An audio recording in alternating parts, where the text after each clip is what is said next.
अस्सलाम वालेकुम स्टूडेंट्स, क्या हाल है आपके। मेरा नाम है अबरार चौहान। आज हम first year chemistry chapter number 4 में बॉइलिंग पॉइंट को पढ़ने जा रहे हैं। ये बॉइलिंग पॉइंट एक लॉन्ग क्वेश्चन है। इसके अंदर मोलर हीट ऑफ वेपराइजेशन एक शॉर्ट क्वेश्चन है और जो लिक्विड्स वोलेटाइल होते हैं जिनका वेपर प्रेशर ज़्यादा होता है at normal temperature as compare to other liquids, उनका बॉइलिंग पॉइंट कम होता है। हम जो लिक्विड्स डिफरेंट बॉइलिंग पॉइंट रखते हैं वो किन फैक्टर्स की वजह से डिफरेंट बॉइलिंग पॉइंट रखते हैं, इसको भी पढ़ेंगे। तो चलते हैं हम अपने लेक्चर की तरफ। आज हम बॉइलिंग पॉइंट का टॉपिक पढ़ने जा रहे हैं। बॉइलिंग पॉइंट के बारे में आपने 9th क्लास में भी पढ़ा हुआ है, लेकिन आज हम उसको मैक्रोस्कोपिक लेवल और मॉलिक्यूलर लेवल दोनों पे डिस्कस करने जा रहे हैं। लिहाजा ये थोड़ा सा डिटेल के अंदर टॉपिक तो है, लेकिन ये आपके बहुत सारे कॉन्सेप्ट्स को क्लियर कर देगा। जैसा कि आप जानते हैं कि बॉइलिंग पॉइंट वो टेम्परेचर होता है जिस पे कोई भी सब्सटेंस से वाटर है एक सब्सटेंस वो बॉयल करती है। So boiling point is a temperature at which any liquid like water can boil करती है, वो बॉइलिंग पॉइंट कहलाता है। लेकिन हम technically scientifically speaking boiling point वो टेम्परेचर कंसीडर करते हैं जिस पे वेपर प्रेशर ऑफ लिक्विड जो होता है वो एक्सटर्नल प्रेशर के बराबर हो जाता है। सो अगर मैं इसकी डेफिनेशन लिखना चाहूँ प्रॉपर तो मैं ये लिखूंगा द टेम्परेचर, ये वो टेम्परेचर होता है, इसका मतलब बॉइलिंग पॉइंट एक टेम्परेचर है जिस पे क्या होता है, the vapour pressure of liquid becomes equal to external pressure. अब यहां पे दो प्रेशर की बात कर रहे हैं हम। पहला जो प्रेशर हम डिस्कस करना जा रहे हैं वो है वेपर प्रेशर। वेपर प्रेशर क्या होगा? जो वेपर्स प्रेशर लगा रहे हैं, एक लिक्विड को गर्म करे तो उसके वेपर्स बनेंगे, वेपर्स के अंदर एनर्जी होगी, वो जाके कोलाइड करेंगे वॉल के साथ और उधर प्रेशर लगाएंगे, यानी कि फोर्स लगाएंगे पर यूनिट एरिया, तो वो कहलाएगा उन वेपर्स का प्रेशर। अगर वेपर्स का प्रेशर एक्सटर्नल प्रेशर जो एयर लगा रही है उस कंटेनर के ऊपर जिसके अंदर लिक्विड है उसके बराबर हो जाए तो सारा लिक्विड कन्वर्ट हो जाएगा इन वेपर स्टेट, यानी कि बॉयल करना शुरू कर देगा। अब यहाँ पे एक बात जो हमें समझ लेनी है वो ये है कि अगर हमारा एक्सटर्नल प्रेशर से 760 टॉर होता है ऑर्डिनरी कंडीशंस पे, यानी कि 1 एटीएम 760 टॉर एक ही बात है, सिर्फ यूनिट्स मैंने चेंज किया तो न्यूमेरिकल वैल्यू चेंज हो गई।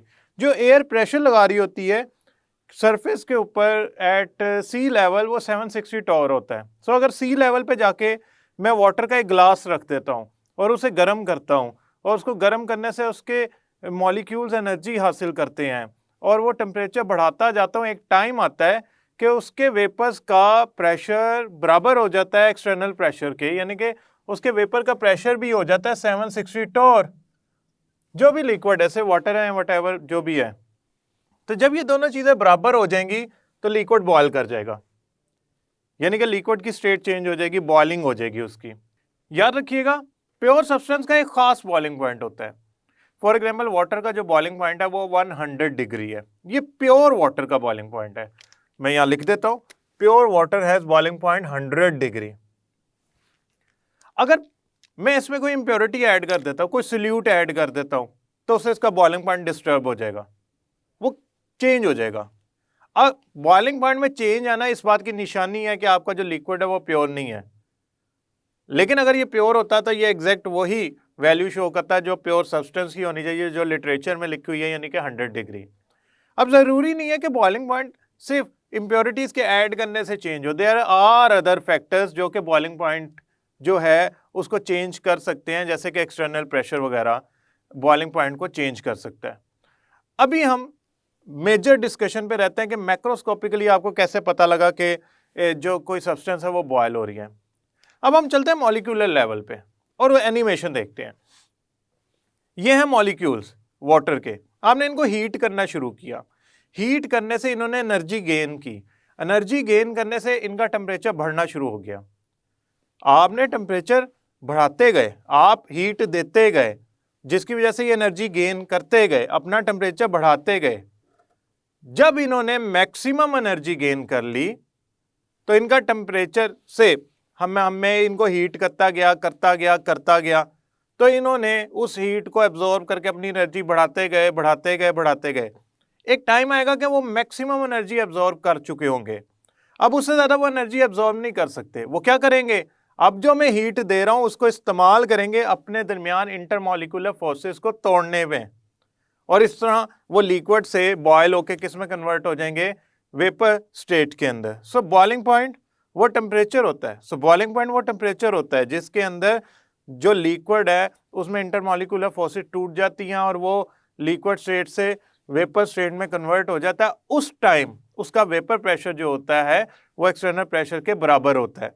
Means if you want to जज, आपके पास दो लिक्विड है, उनके ऊपर प्रेशर गेज लगा दें, दोनों का टेम्परेचर 45 डिग्री है, यू वांट टू जज के कौन बॉयल हो रहा है, आप चेक करें किसका वेपर प्रेशर जो है वो एक्सटर्नल प्रेशर के बराबर है, वो सबस्टेंस बॉयल हो रही है और जल्द वो लिक्विड स्टेट से सीधी वेपर स्टेट में कन्वर्ट हो जाएगी, उस in the form of continuous stream of bubble जो बन रहे हैं वो उसे वेपर स्टेट में ले जाएंगे।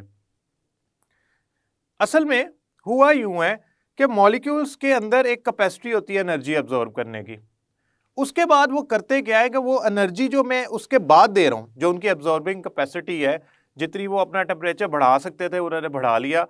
अब वो जो बाकी एनर्जी मैं दे रहा हूँ वो इस्तेमाल करते हैं इंटरमॉलिक्यूलर फोर्सेस को तोड़ने में। जितनी इंटरमॉलिक्यूलर फोर्सेस स्ट्रॉन्ग होंगी उतना वो ज़्यादा एनर्जी एब्जॉर्ब करनी पड़ेगी। तो जो इंटरमॉलिक्यूलर फोर्सेस हैं वो असल में आपको हेल्प करेगी, बताएंगी या आपको एक आइडिया देंगी कि वो कितनी स्ट्रॉन्ग है कितनी वीक है इस बात से कि कितनी एनर्जी एब्जॉर्ब हुई है। वो अमाउंट ऑफ एनर्जी जो एक मोल लिक्विड एब्जॉर्ब करता है ताकि वो एक मोल वेपर में कन्वर्ट हो जाए बॉइलिंग पॉइंट के ऊपर से, वाटर का एक मोल 100 डिग्री यानी कि बॉइलिंग पॉइंट के ऊपर जो एनर्जी एब्जॉर्ब करेगा ताकि वो एक मोल वेपर में कन्वर्ट हो जाए, वो एनर्जी कहलाएगी मोलर हीट ऑफ वेपराइजेशन। वो आपको बताएगी कि इंटरमॉलिक्यूलर फोर्स कितनी स्ट्रॉन्ग है। वाटर की जो वैल्यू होती है वो होती है 40.6। अब ये वैल्यू ज़्यादा है, इसके मुकाबले में अमोनिया की कम है, लिहाजा मैं कहूँगा अमोनिया में फोर्सेस और अट्रैक्शन कम है, क्योंकि उसने जो एनर्जी एब्जॉर्ब की है बॉइलिंग पॉइंट के ऊपर अपने एब्जॉर्ब की है to break the intermolecular forces, वो थोड़ी एनर्जी है, लिहाजा उसकी इंटरमॉलिक्यूलर फोर्सेस क्या होंगी, कमज़ोर होंगी। हम चलते हैं मोलर हीट ऑफ वेपराइजेशन की डेफिनेशन की तरफ और फिर दो एग्जाम्पल लिखते हैं और उससे जज करते हैं कि हमारा कौन सी इंटरमॉलिक्यूलर फोर्सेस स्ट्रॉन्ग है कौन सी वीक है।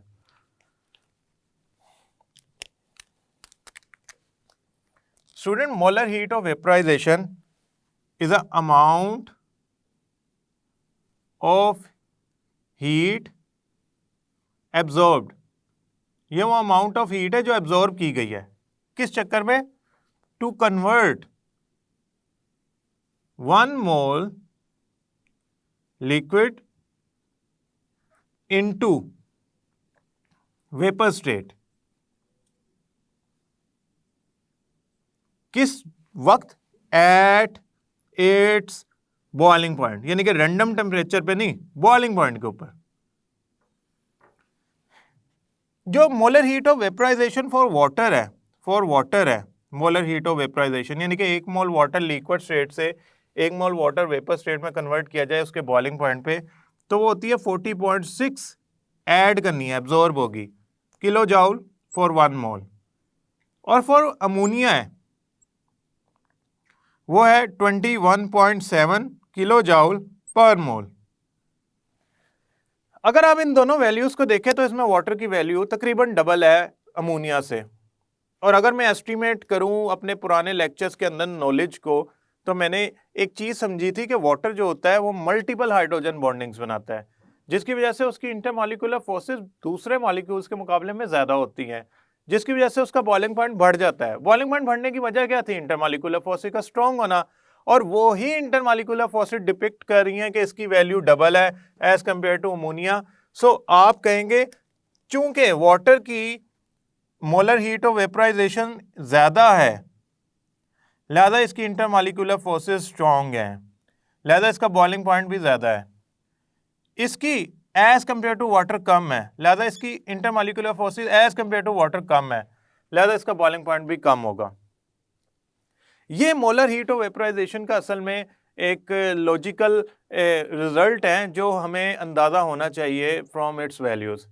अब मोलर हीट और वेपराइजेशन की बहुत सारी वैल्यूज़ है जो हम आगे लेक्चर्स में डिस्कस करेंगे कि वो किस पे डिपेंड, या इंटरमॉलिक्यूलर फोर्सेस पे डिपेंड करती है, तो इंटरमॉलिक्यूलर फोर्सेस फर्दर किस पे डिपेंड करती हैं, polar non polar and all that things हम वहाँ पे डिस्कस करेंगे। अभी अगर तो लिक्विड से मुतल्लिक आप जानना चाहते हैं उसकी इंटरमॉलिक्यूलर फोर्सेस से मुतल्लिक, तो इतना डाटा काफ़ी है, ये आपने मेंशन करना है इन योर बॉइलिंग पॉइंट। यानी कि सबसे पहले तो आप बताएंगे कि कंटिन्यूस स्ट्रीम ऑफ बबल बनना शुरू हो जाए, तो इसका मतलब ये है कि वो लिक्विड बॉयल होना शुरू हो गया है। मॉलिक्यूलर लेवल पे जो मॉलिक्यूल्स हैं वो एनर्जी गेन करके, अपनी हीट गेन करके अपनी एनर्जी बढ़ाते हैं, टेम्परेचर बढ़ना शुरू हो जाता है। एक टाइम आता है कि वो एनर्जी गेन करने की बजाय जितनी गेन कर सकते हैं कर ली, अब वो फर्दर गेन करने की बजाय उसको इस्तेमाल करते हैं एनर्जी को, जो नई एनर्जी आ रही है, to break the intermolecular forces. Ultimately वो ब्रेक हो जाती हैं और आपका लिक्विड जो है वो बॉयल कर देता है, चाहे वो 10 मोल हो चाहे वो 1 मोल हो। अब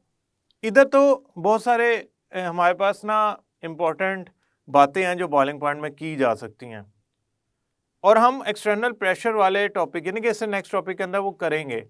अभी मैंने आपको ये बात बताई है कि इंटरमॉलिक्यूलर फोर्सेस जो है ना, जितनी स्ट्रॉन्ग होती हैं उतना बॉइलिंग पॉइंट उनका ज़्यादा होता है।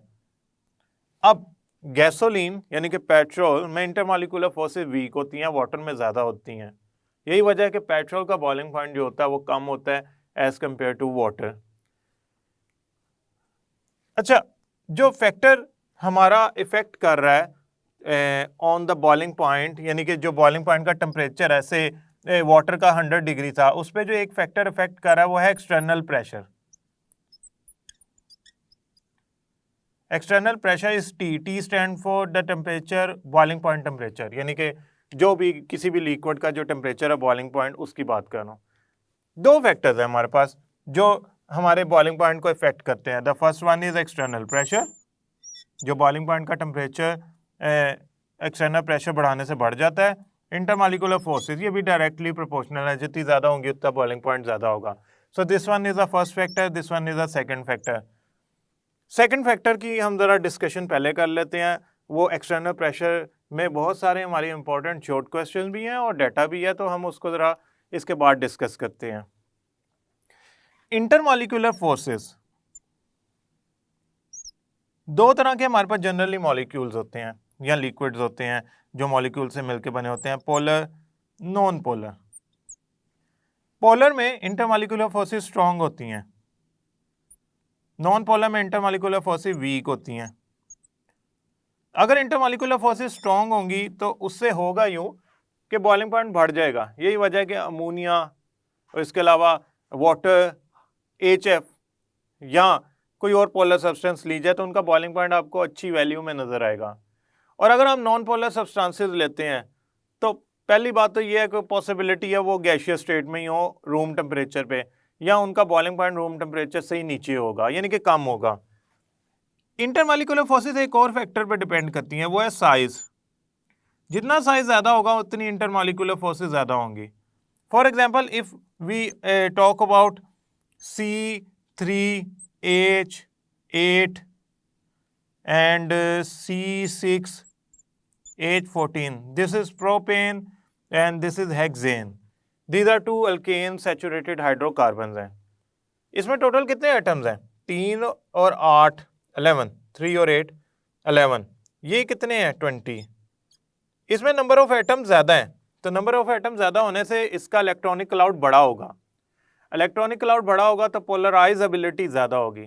पोलराइजेबिलिटी ज़्यादा होगी तो इंटरमॉलिक्यूलर फोर्सेस ज़्यादा होंगी। इट मीन्स साइज बड़ा होने से इंटरमॉलिक्यूलर फोर्सेस बढ़ जाती हैं, तो इसका बॉइलिंग पॉइंट ज़्यादा होगा, इसका बॉइलिंग पॉइंट कम होगा। हम नेक्स्ट लेक्चर के अंदर इसको डिटेल में डिस्कस करते हैं। हमने सिर्फ ये मेंशन करना है फैक्टर्स को, और फिर हम चलते हैं ग्राफिकल रिप्रेजेंटेशन कि अगर हम किसी लिक्विड को बॉयल करते हैं तो उसका वेपर प्रेशर किस तरह बढ़ता है, या उसका वेपर प्रेशर दूसरों के मुकाबले में किस तरह का बिहेवियर शो करता है, और वो जब बॉयल होते हैं तो क्या होता है। ये हमारे पास है पहली लाइन, जिसको मैं एक सिंगल लाइन से शो कर रहा हूं। ये है हमारे पास diethyl ether. Diethyl ether, इसका फार्मूला होता है C2H5O C2H5। ये डाइथाइल ईथर का फार्मूला है। ये ना एक नॉन पोलर सब्सटेंस है, इसमें इंटरमॉलिक्यूलर फोर्सेस स्ट्रांग नहीं होती, लिहाजा अगर मैं 0 डिग्री पे भी इसका वेपर प्रेशर मेजर करूँ ना तो वो 200 के करीब पहुंचा होता है, 200 टॉर के करीब। This actually readings are in torr. So 760 torr का मतलब है एक्सटर्नल प्रेशर जो एयर लगा रही होती है, यानी कि 1 ATM। स्टूडेंट्स, आपने देखा कि जिसका इंटरमॉलिक्यूलर फोर्सेस कमजोर होना साबित है उसका वेपर प्रेशर ज्यादा होता है। तो जब मैं उसे हीट करना शुरू करता हूं तो उसका वेपर प्रेशर अब्रप्टली बढ़ता है और वो 34.6 डिग्री पे, यानी कि बहुत कम टेम्परेचर पे बॉयल कर जाता है। अगर मैं बात करूं इस लाइन की, जिसको मैं डबल लाइन से शो किया है, ये है एथानॉल। एथानॉल में हाइड्रोजन बॉन्डिंग पॉसिबल है, इंटरमॉलिक्यूलर फोर्सेस स्ट्रांग होंगी, लिहाजा उसका बॉइलिंग पॉइंट डाइथाइल ईथर से तो ज्यादा ही होगा। आपने एक चीज और गौर करें, इसका जो प्रेशर है वो बहुत कम है 0 डिग्री पे। इसका मतलब इसके वेपर्स जो होते हैं वो बहुत कम बनते हैं, क्योंकि इंटरमॉलिक्यूलर फोर्सेस स्ट्रांग होती हैं इतने कम टेम्परेचर पे और वो कम वेपर्स बनना अलाउ करती हैं, लिहाजा प्रेशर कम अप्लाई होता है उन वेपर्स की वजह से। वाटर की बात की जाए तो वाटर तो शुरू 4.8 टॉर से होता है, इंतहाई कम वेपर प्रेशर शो करता है 0 डिग्री पे। ये जो मैं 3 लाइन से शो कर रहा हूं that is actually water. Water का वेपर प्रेशर बहुत कम होता है, क्यों? इंटरमॉलिक्यूलर फोर्सेस बहुत स्ट्रांग होती हैं। जैसे जैसे आप टेम्परेचर बढ़ाते जाते हैं उसकी इंटरमॉलिक्यूलर फोर्सेस जो होती हैं वो कम होना शुरू हो जाती है, कमजोर होना शुरू हो जाती हैं, लिहाजा वेपर प्रेशर बढ़ना शुरू हो जाता है। टेम्परेचर बढ़ाते जाएंगे तो बॉइलिंग पॉइंट के करीब आके अचानक से वेपर प्रेशर सारों का बढ़ जाता है, क्योंकि इंटरमॉलिक्यूलर फोर्सेस बहुत कमजोर हो जाती हैं और जरा और हीट देने पे ब्रेक डाउन हो जाती हैं, लिहाजा वेपर प्रेशर बहुत ज्यादा हो जाता है। ज्यादा वेपर बनने की वजह से continuous stream of bubble generate होते हैं, ज्यादा सारे वेपर बनते हैं, प्रेशर लगाते हैं और उनको एक्सटर्नल प्रेशर के बराबर जो वेपर प्रेशर होने के बाद वो जो लिक्विड है आप उसको बॉयल होता देख रहे होते हैं। सो अपेरेंटली वाटर का वेपर प्रेशर इसलिए डाउन है as compared to these 2 lines, क्योंकि उसकी इंटरमॉलिक्यूलर फोर्स इन दोनों से स्ट्रांग है। Now this line indicates ethylene glycol. Ethylene glycol का जो मॉलिक्यूल है उसकी इंटरमॉलिक्यूलर फोर्सेस स्ट्रांग होती हैं, लिहाजा it is difficult to boil that molecule that liquid at 100 degree. हाँ, आप एक्सटर्नल प्रेशर कम करके 100 डिग्री पे तो कर सकते हैं, लेकिन एट ऑर्डिनरी कंडीशंस पे अगर मैं बात करूं, यानी कि 1 ATM पे बात करूं, तो वो वाटर से भी ज़्यादा बॉइलिंग पॉइंट रखता है, लिहाजा उसका वेपर प्रेशर शुरू में भी कम था और टेम्परेचर बढ़ाने पे भी कोई खास फर्क नहीं दे पा रहा। क्यों? उसमें इंटरमॉलिक्यूलर फोर्सेस इतनी स्ट्रांग है कि वो उसे अलाउ नहीं कर रही कि वो जल्दी से बॉयल हो, लिहाजा ये सबसे लेट बॉयल होगा। इसका नाम है ethylene glycol. Now we need to understand only one thing from this graph. Temperature बढ़ाया, वेपर प्रेशर बढ़ा, वेपर प्रेशर बढ़ के जैसे ही एक्सटर्नल प्रेशर के बराबर हुआ लिक्विड बॉयल कर गया, and whatever the liquid is we don't care, whatever the liquid is it will boil. This is the scenario of boiling point. अगर आप ये ग्राफ नहीं बनाते तो आप हरगिज़ एक्सपेक्ट ना कीजिएगा, इसको एक्सप्लेन नहीं करते कि एग्जामिनर आपको फुल मार्क्स देगा। फुल मार्क्स लेने के लिए आपको ये ग्राफ बनाना बहुत ज़रूरी है। याद रखिएगा, बॉइलिंग पॉइंट वो टेम्परेचर होता है जिस पे वेपर प्रेशर एक्सटर्नल प्रेशर के बराबर हो जाता है, लिक्विड बॉयल करना शुरू हो जाता है, आसान लफ्जों में लिक्विड बॉयल होना शुरू हो जाता है। बॉइलिंग पॉइंट को आप डिस्टर्ब कर सकते हैं, जैसा कि मैंने आपको बताया। बॉइलिंग पॉइंट में मोलर हीट ऑफ वेपराइजेशन का जिक्र कीजिएगा, इंटरमॉलिक्यूलर फोर्सेस का जिक्र कीजिएगा, फैक्टर यानी कि एक्सटर्नल प्रेशर और इंटरमॉलिक्यूलर फोर्सेस का जिक्र कीजिएगा और ग्राफ ज़रूर बनाइएगा। स्टूडेंट्स, मुझे उम्मीद है ये लेक्चर आपको समझ आया होगा। इस लेक्चर में ग्राफ बनाना है, जो रीडिंग्स जो वैल्यूज़ मैंने आपसे डिस्कस की है उनको याद रखना है और बॉइलिंग पॉइंट की डेफिनेशन को भी याद रखिएगा। मैं उम्मीद करता हूँ ये लेक्चर आपको समझ आया होगा। नेक्स्ट लेक्चर तक के लिए अल्लाह हाफिज़।